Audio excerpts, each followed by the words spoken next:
Magandang araw mga kapitbahay! Today ay cooking in a series at ang lulutuin ko ay chicken tenders or chicken fingers. Bali, chicken breast lang yan na hiniwa-hiwa ko lang parang kasing laki ng hinlalaki mo. Charot! Hiniwa ko siya nung namalengke ako ng stock para di ko na siya hihiwain pag lulutuin ko na siya kasi wala ko masyadong time kapag weekdays.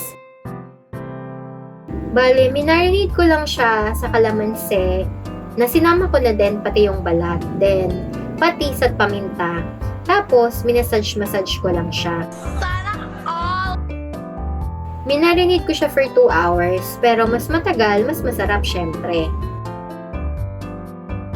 Habang minamarinate ko yung chicken breast, ginawa ko na din tong garlic sauce.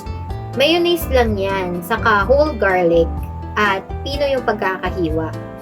Nilagyan ko din ng paminta, asin, asukal, konting tubig, magic sarap, saka powdered milk para mas creamy siya.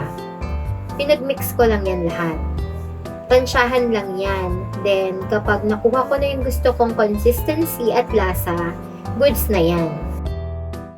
Dati, mang tumas lang yung sausawan namin, pero para maiba lang, nagtry ako ng ibang sausawan. Yung sa breading naman, bali harina, paminta, asin, at garlic powder, which is optional lang din naman. Kung wala kayong garlic powder, okay lang din.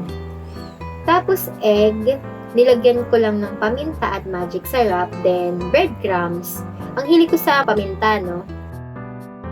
Nagpainit na muna ako ng kawali with mantika, tapos nilagay ko muna sa harina, then egg, tapos sa breadcrumbs.